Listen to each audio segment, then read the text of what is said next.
안녕하십니까, 알림이왕이두입니다. 오늘 준비한 주제는 바로 강용석 씨에 대한 이야기인데요. 일단 강용석이라는 사람을 왜 다루냐, 굳이 그런 사람 똥 퍼오지 마라, 이런 식으로 말씀하신 분들이 가끔 댓글에 있었는데, 그럼에도 불구하고 저는 이런 소식을 전해야겠다고 생각했습니다. 왜냐하면 정말 중요한 소식이기 때문이죠. 특히 잘못한 사람이 처벌을 받는 건 정말 당연하다고 생각하는데요. 여태까진 그렇게 상식적이지 못한 사회에 있었기 때문에 저는 이런 거를 알려야 된다고 생각합니다. 물론 아직 제대로 처벌받는 건 아니지만 지금 검찰에 송치가 된 상황이에요. 어떤 이유로 검찰에 송치가 됐는지 짤막하게 요약해드리겠습니다. 조국 딸 포르쉐 탄다라고 주장했던 강용석 씨가 명예훼손 혐의로 송치가 됐는데요. 검찰에 이 강용석, 김세희, 김용욱 이 가로세로 연구소 팀이 저렇게 고소를 당한 겁니다. 네, 이들은 유튜브 방송을 통해 당시 조국 전 법무부 장관 후보자 자녀가 빨간색 외제차 포르쉐를 타고 다닌다는 터무니없는 가짜뉴스, 허위사실을 유포해서 명예훼손을 이렇게 했는데요. 강용석 등의 고소 우려가 높기 때문에 욕설은 자제를 부탁한다고 신승목 대표가 입장을 밝혔습니다. 댓글 다실 때 조심하시길 바랍니다. 저는 팩트를 지금 공익적 목적을 위해서 전하는 것이고요. 이해로도 무슨 대학에서 꼴찌를 했다 이런 식으로 글이 확산이 되기도 해서 조국 전 장관의 딸 조모 씨는 허위사실 유포한 이들을 경찰청 사이버수사대에 고소를 했고요. 네티즌들의 반응은 이렇습니다.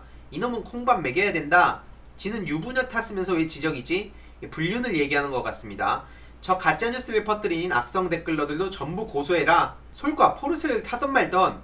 근데 생각해보면 그렇죠. 설령 포르쉐를 탔으면 그게 뭐가 문제입니까? 아니 조국 딸이 음주운전을 했냐? 음주운전하고 그 운전자 바꿔치기 하려고 어떻게든 덮어버리려고 했던 게 그 장제원 의원 아들이죠. 그리고 마약 밀수를 했냐?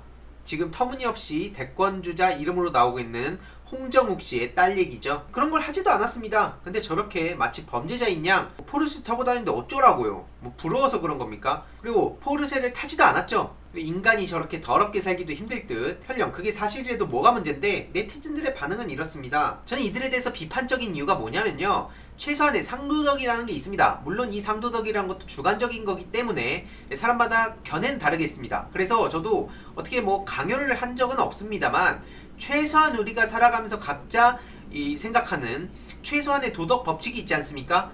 그런 도덕 법칙을 전혀 아무것도 없는 것처럼 인식하게끔 만드는 게 저 가로세로 연구소 측의 행동들이었어요. 그 이유가 뭔지 아주 짤막하게 요약해보려 합니다. 실제로 조국 전 장관의 어머니 집 앞도 저렇게 서슴지 않고 찾아가고요. 대문짝만하게 조국 여자 문제 터질까? 이게 말입니까 막걸리입니까? 심지어 조국 부인 정경심과 이혼 진짜 이유? 맞불륜? 아니 아무리 본인들이 조회수가 많이 높게 나오고 싶든 주목을 받고 싶든 아니면 소위 말해서 우파코인을 빨고 싶든 그런 걸 갖고 뭘 하지 않습니다. 하지만 저렇게 없는 얘기를 하면서 이 우파 세력들한테 심지어 용기를 내서 싸운다고 하고 있어요. 뭔 용기를 냅니까? 본인들이 과거 민주화 운동을 하셨던 분들처럼 목숨이라도 걸고 지금 저걸 하는 겁니까? 민주 진영에서 검찰이 대놓고 압수수색이라고 진행합니까? 뭔 놈의 용기 타령하는지 전 이해도 안 가고요. 실제로 박원순 그 서울시장님 아들 막 닥치고 재검 이러면서 모든 걸 걸어서 싸우겠다고 했다가 어떻게 됐습니까? 처참하게 깨졌어요. 박원순 서울시장님한테 완패를 했습니다. 그래놓고 저거에 대한 반성도 전혀 안 하고 지금 나와가지고 계속 저렇게 떠들고 있는 거예요. 결국 잘못을 했으면 처벌을 받는 게 당연한 도리라고 전 생각합니다. 그래서 조국 전 법무부 장관의 지금 재판을 통해서 과거의 부도덕한 검찰의 모습들이 만천하에 드러나고 있어요.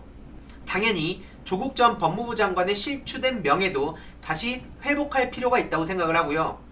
작년 말만 하더라도 조국 전 장관 내용만 있으면 어떻게든 의혹, 단독, 속보 이러면서 뭐라도 나올 것처럼 터뜨렸던 언론사들이 지금은 조국 전 장관 재판에 대해서 대부분 침묵하고 있습니다. 빨간아재 선배를 필두로 한 유튜버들이 조국 전 장관 재판 과정을 다양한 목소리로 전하고 있는데요.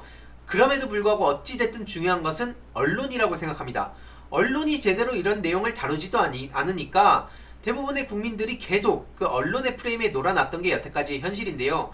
물론 아직까지 갈 길은 멀고도 험하지만 아무튼 이런 유튜브를 통해서 조국 전 장관님의 재판 소식을 꾸준히 전해드려야 된다 생각하고요. 이런 내용들을 주위에 널리 공유를 많이 해주셔야 됩니다. 그래서 이 기존의 언론이 결국엔 유튜브를 무시를 하던 그런 상황에서 서서히 역전이 되고 있다고 생각을 하는데요. 이 모든 것은 깨어있는 시민의 조직된 힘이 이렇게 SNS를 통해서 이런 콘텐츠들을 자발적으로 퍼뜨려 주신 덕분이라고 전 생각합니다.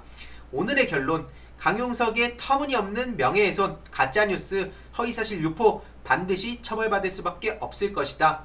그리고 조국 전 장관 명예를 회복하기 위해 앞으로도 꾸준히 목소리 내겠다는 점 다시 한번 약속드리겠습니다.